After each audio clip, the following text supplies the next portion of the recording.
Assalamualaikum warahmatullahi wabarakatuh. Perkenalkan, nama saya Sarah Lestari dari Prodi Pendidikan Fisika C dengan NIM 23033034. Di sini saya akan menjelaskan 3 materi tentang perkuliahan pendidikan Pancasila. Yang pertama tentang makna Pancasila sebagai sistem filsafat.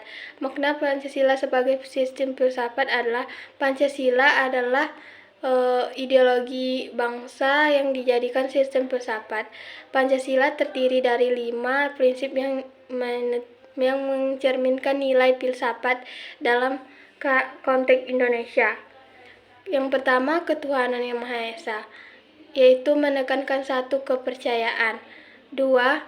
kemanusiaan yang adil dan beradab, adil terhadap semua tanpa terkecuali, 3. persatuan Indonesia, bersatu tanpa melihat sara atau suku, adat, ras, dan agama. 4. kerakyatan yang dipimpin oleh hikmat kebijaksanaan dalam permusyawaratan perwakilan. Dan 5. keadilan sosial bagi seluruh rakyat Indonesia. Pancasila bukan hanya sebagai sistem filsafat. Pancasila adalah dasar negara yang mengarahkan manusia dengan moral.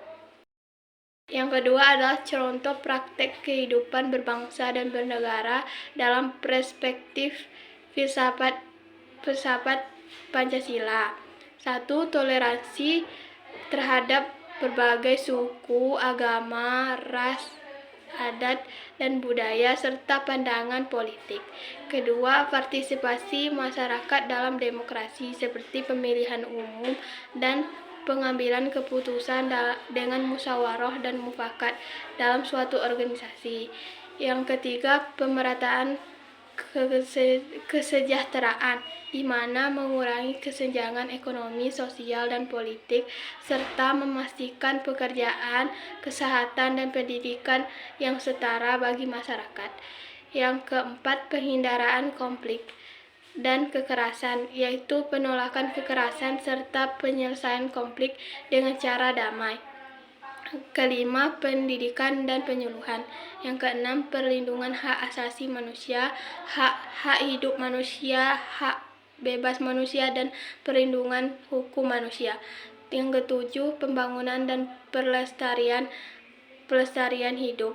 Yang pertama seperti pengolahan sumber daya alam, pelestarian lingkungan, dan pembangunan yang terjadi di Indonesia. Yang ketiga adalah dinamika dan tantangan sebagai sistem filsafat. Adapun dinamika dan tantangan sebagai sistem filsafat adalah perkembangan teknologi yang mempengaruhi cara berkomunikasi dan cara mendapatkan informasi. Hal itu, Pancasila harus relevan dalam dunia digital dan penyebarannya. Yang kedua, konflik identitas. Konflik yang mempengaruhi persatuan dan kesatuan nasional bangsa. Yang harus dilakukan Pancasila adalah meredakan konflik tersebut dengan mengedepankan Pancasila. Yang ketiga, globalisasi, perubahan yang cepat dalam bangsa, teknologi, ekonomi, dan tantangannya dalam menjaga keunikan dan integrasi bangsa Indonesia yang terjadi akibat terbukanya pengaruh asing atau pengaruh dari luar. Yang keempat adalah korupsi atau ancaman Pancasila tentang keadilan yang harus memerlukan upaya keras dalam penerapan aturan. Yang kelima, ketimpangan ekonomi, pemerataan ekonomi menghadapi tantangan dalam mengurangi kesenjangan ekonomi yang terjadi di Indonesia.